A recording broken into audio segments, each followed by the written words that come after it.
اللہم صلی اللہ سیدنا محمد وعلی آل سیدنا محمد وبارک وسلم۔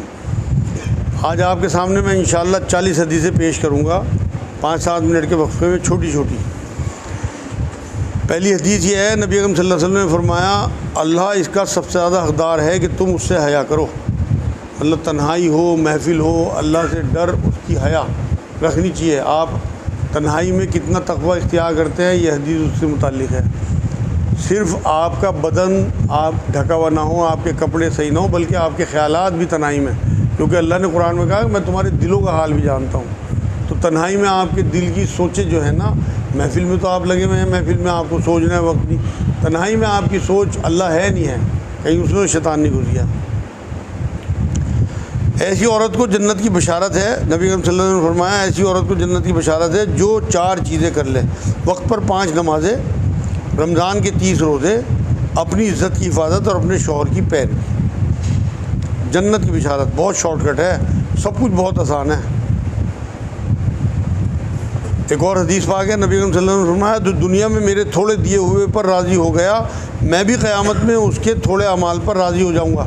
یہ حدیث قدسی ہے۔ رسول اللہ فرماتے ہیں کہ اللہ یہ کہتا ہے کہ جو دنیا میں میرے دیے ہوئے تھوڑے مال پہ راضی ہو گیا، میں اس کے قیامت میں تھوڑے اعمال پہ راضی ہو جاؤں گا۔ تو آپ یہاں اللہ کے دیے تھوڑے مال پہ راضی ہو جائیں، ہائے توبہ نہ مچائیں۔ آپ کے اعمال اللہ رب العزت تھوڑے سے بھی ہوں گے تو انہیں قبول کر لے اور بخش دے گا۔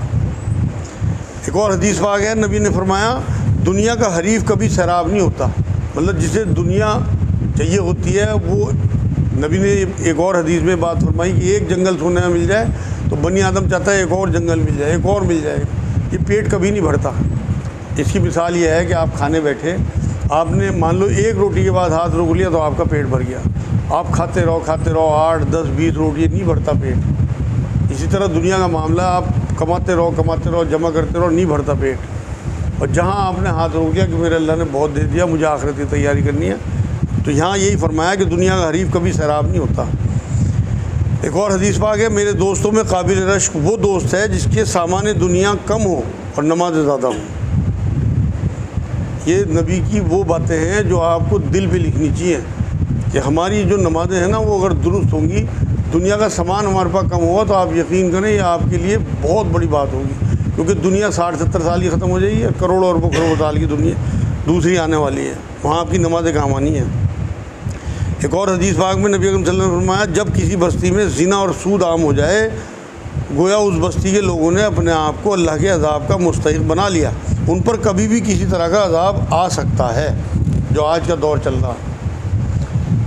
ایک حدیث پاک میں نبی نے فرمایا جو بیوی اپنے شوہر کے انتقال پر چیخے چلائے وہ ہم میں سے نہیں۔ ایک اور حدیث پاک میں نبی نے فرمایا جس بیوی سے اس کا شوہر راضی ہو اسے قیامت میں اختیار دیا جائے گا کہ وہ جنت کے کسی بھی دروازے سے داخل ہو جائے۔ ایک حدیث پاک ہے بخاری شریف کی، تم میں بہترین وہ ہیں جو اپنے گھر والوں کے ساتھ بہتر ہوں، خاص طور سے بیویوں کے، اور تم میں اپنے گھر والوں کے ساتھ سب سے بہتر میں ہوں۔ ایک اور حدیث میں نبی نے فرمایا جنت میں آخر میں جہنم سے نکال کر جو آخری بھیجا گیا آدمی ہوگا اسے دنیا سے 10 گنی جنت دی جائے گی اللہ کے حکم سے۔ وہ اللہ سے کہے گا کہ اللہ تو رب ہو کر مجھ سے مذاق کر رہا ہے، مطلب اتنی بڑی جگہ، کیونکہ وہ تو آخری آدمی ہوگا جسے سر چھپانے کی جگہ چاہیے ہوگی، تو وہ یہ بات کہے گا اللہ سے، تو اسے بڑی حیرت ہوگی اس بات کی کہ اللہ نے اتنی بڑی جنت مجھے دی۔ یہ سناتے ہوئے نبی اکرم صلی اللہ علیہ وسلم مسکرا گئے، اتنا مسکرائے کہ صحابہ نے حضور صلی اللہ علیہ وسلم کے دانت دیکھے۔ ایک حدیث پاک میں نبی نے فرمایا جنت میں جسے ایک آسا رکھنے کی جگہ مل جائے وہ دنیا اور تمام سامان دنیا سے زیادہ قیمتی ہے۔ ایک اور حدیث میں نبی نے فرمایا ایک دائیں ہاتھ والا راستہ جنت کو جاتا ہے وہ کٹھن راستہ ہے، ایک بائیں ہاتھ والا راستہ جاتا ہے جس پر شہوتیں اور رنگینیاں ہیں۔ ایک حدیث میں نبی نے فرمایا مومن وہ جسے دیکھ کر اللہ یاد آ جائے، ایسا ہونا چاہیے۔ امتی بھی وہ ہونا چاہیے جسے دیکھ کے نبی یاد آ جائے۔ ایک حدیث میں نبی نے فرمایا سب سے زیادہ اللہ کی راہ میں انبیاء کو ستایا گیا اور مجھ سے زیادہ کسی کو نہیں ستایا گیا۔ ایک حدیث میں نبی نے فرمایا صلہ رحمی یہ نہیں کہ کوئی تمہارے ساتھ اچھا سلوک کرے تو تم بھی کرو، یہ تو بدلہ ہے۔ صلہ رحمی تو یہ ہے کہ کوئی تمہارے ساتھ برا سلوک کرے تب بھی تم اچھا سلوک کرو۔ اور صلہ رحمی کی وضاحت میں کر دوں، یہ رشتہ داروں کے ساتھ زیادہ ہوتی ہے، اور ہم رشتہ داروں سے زیادہ تر دور ہوتے ہیں کہ ان نے مجھے یہ کہہ دیا، اس نے شادی میں نہیں بلایا، اس نے فلاں میری ضرورت پوری نہیں کی۔ تو صلہ رحمی یہ ہے کہ آپ کے ساتھ انہوں نے اچھا سلوک نہ بھی کیا ہو تب بھی آپ اس کے ساتھ اچھا سلوک کرو۔ ایک حدیث میں ہے لوگوں سے کلام کرو ان کی عقل کے حساب سے، مطلب سامنے والے کے لیبل کے حساب سے۔ ایک اور حدیث میں نبی نے فرمایا حلال رزق کمانا فرض ہے باقی فرائض کے بعد، مطلب جو اور اللہ کی طرف سے فرض ہیں 5، ان کے بعد سب سے بڑا فرض جو ہے وہ حلال رزق کمانا ہے۔ ایک حدیث میں نبی نے فرمایا ماں باپ کو پیار کی نظر سے دیکھنا ایک مقبول حج کے برابر ہے۔ پوچھا اگر میں 100 بار پیار سے دیکھوں؟ فرمایا نبی صلی اللہ علیہ وسلم نے کہ اللہ برکت والا ہے، وہ 100 بار کا ثواب تمہیں دے گا۔ ایک حدیث پاک میں رسول اللہ نے فرمایا جس نے میرے طریقے میری سنت سے محبت کی اس نے مجھ سے محبت کی، جس نے مجھ سے محبت کی وہ میرے ساتھ جنت میں ہوگا۔ ایک حدیث میں نبی اکرم صلی اللہ علیہ وسلم نے فرمایا نیکی کی طرف دعوت دینے والا نیکی کرنے والے کے جیسا ہے، وہ عمل کرے گا اجر آپ کو بھی ملے گا۔ حدیث یہ ہے ایک نبی نے فرمایا سخی انسان اللہ کے قریب، لوگوں کے قریب، جنت کے قریب اور دوزخ سے دور ہوتا ہے، اور بخیل انسان اللہ سے دور، لوگوں سے دور، جنت سے دور اور دوزخ کے قریب ہوتا ہے۔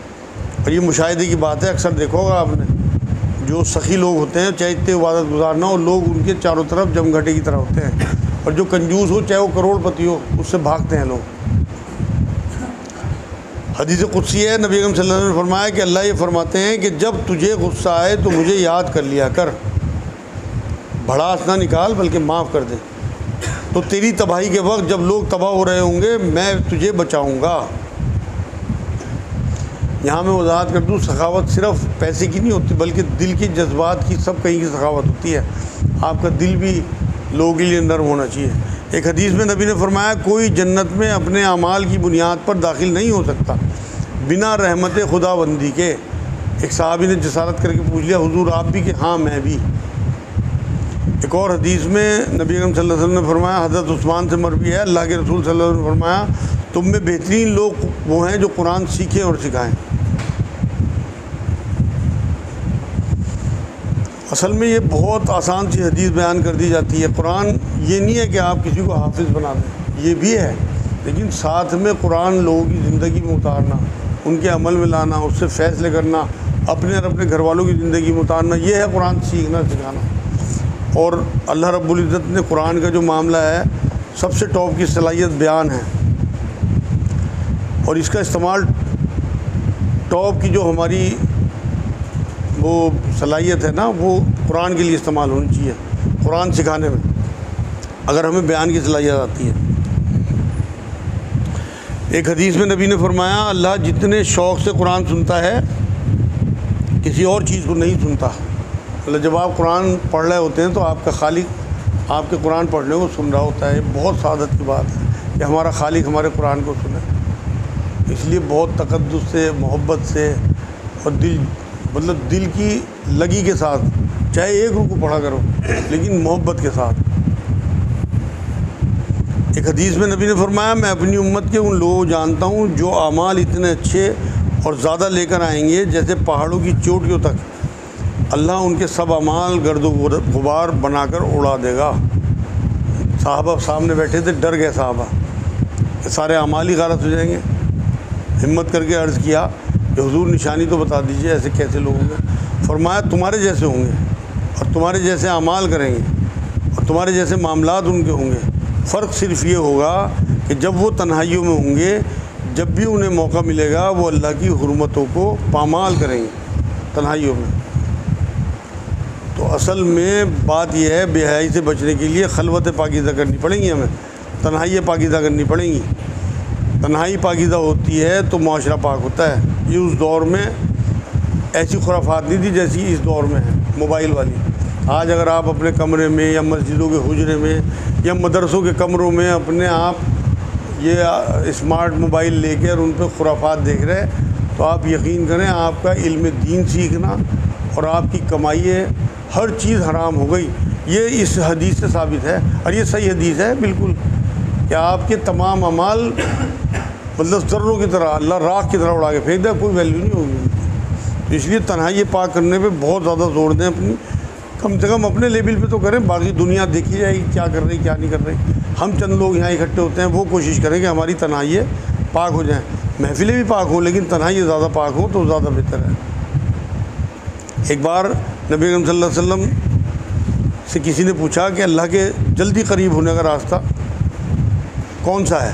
تو نبی اکرم صلی اللہ علیہ وسلم نے فرمایا موت کو کثرت سے یاد کرا کرو، کیونکہ اس سے ڈرے گا نا آدمی، پھر گناہ سے رکے گا تو اللہ کے قریب ہو جائے گا، کیونکہ جو بھی گناہ سے رکے گا، تقویٰ کسے کہتے ہیں؟ اللہ کا تقویٰ اختیار کرنا کیا ہے کہ اللہ کے ڈر کی وجہ سے گناہ سے رکنا، تو گناہ سے رکیں گے تو اللہ کے قریب ہو جائیں گے۔ ایک حدیث پاک میں نبی نے فرمایا اگر موت کا علاج ہوتا تو سنہ مکی میں ہوتا۔ کلونجی کے لیے تو حضور نے فرمایا کہ موت کے علاوہ ہر چیز کا علاج کلونجی میں ہے، لیکن سنہ مکی کے لیے کہا کہ اگر موت کا بھی علاج کوئی ہوتا تو سنہ مکی میں ہوتا۔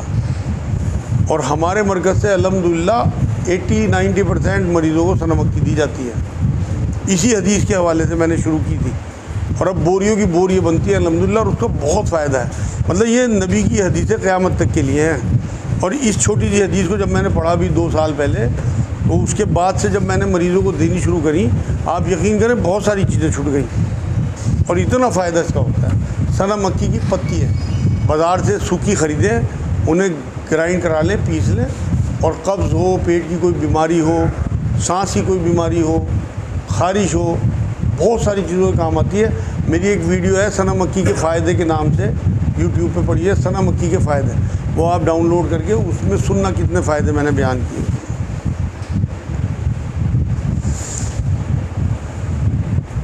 ایک بار نبی اکرم صلی اللہ علیہ وسلم نے فرمایا مخلوق میں کسی کی اطاعت نہیں ہو سکتی اس کے خلاف جہاں اللہ کی اطاعت لازم آ رہی ہو۔ ایک بار نبی نے فرمایا دعا ہی عبادت ہے، تو اس لیے دعا صرف اللہ سے کرنی چاہیے۔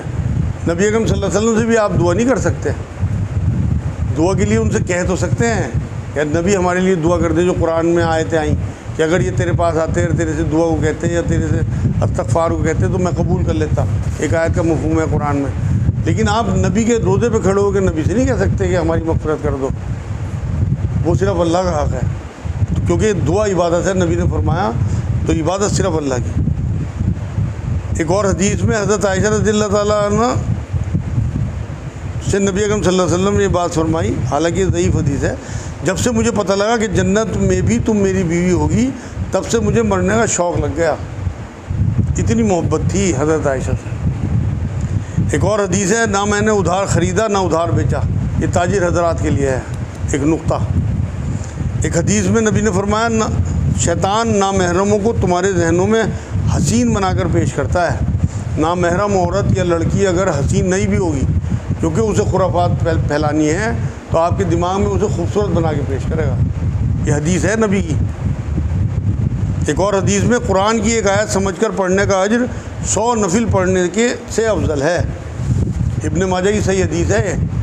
آپ یہ دیکھیں کہ 100 نفل میں کم سے کم 1000 آیتیں ہوتی ہیں، تو ایک آیت اگر آپ سمجھ کے پڑھتے ہو اور اسے اپنے عمل میں اتارتے ہو تو 100 نفلوں سے بہتر ہے، 1000 آیتیں پڑھنے سے بہتر ہے۔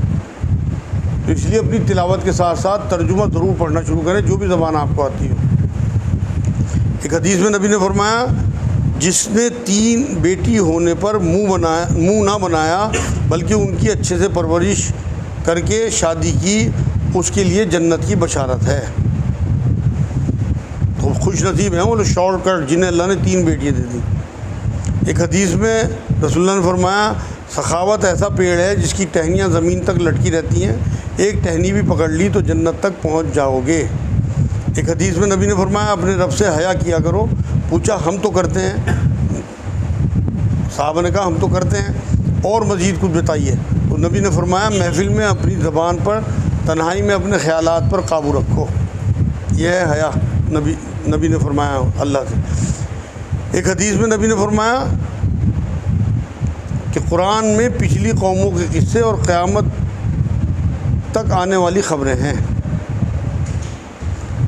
نبی اکرم صلی اللہ علیہ وسلم کے بارے میں حدیثوں میں بات بھی لکھتی ہے کہ چلتے ہوئے لوگوں کے درمیان چلتے تھے، آگے نہیں چلتے تھے، صحابہ کے بیچ میں جب بیٹھتے تھے تو پیر سمیٹ کے بیٹھتے تھے، تو ہمیں بھی پیر پھیلا کے نہیں بیٹھنا لوگوں کے بیچ میں، حالانکہ سارے شاگرد تھے، حضور کے غلام تھے، لیکن اس کے باوجود حضور پیر پھیلا کے نہیں بیٹھتے تھے، کسی کی کوئی مجبوری ہو، بھائی گھٹنوں میں درد ہے، ٹانگوں میں درد ہے، وہ مجبوری الگ ہے، مگر اگر مجبوری نہ ہو تو ٹانگیں پھیلا کے بیٹھنا آداب کے خلاف ہے۔ آج کی آخری حدیث، نبی نے فرمایا، ام سلمہ رضی اللہ تعالیٰ عنہ سے روایت ہے کہ وصال کے بعد میں نے نبی اکرم صلی اللہ علیہ وسلم کے سینے پر ہاتھ رکھا تھا، اس کے بعد عرصہ ہو گیا، میں کھانا بھی کھاتی ہوں، وضو بھی کرتی ہوں، غسل بھی کرتی ہوں، مگر میرے ہاتھ سے کستوری کی خوشبو نہیں گئی۔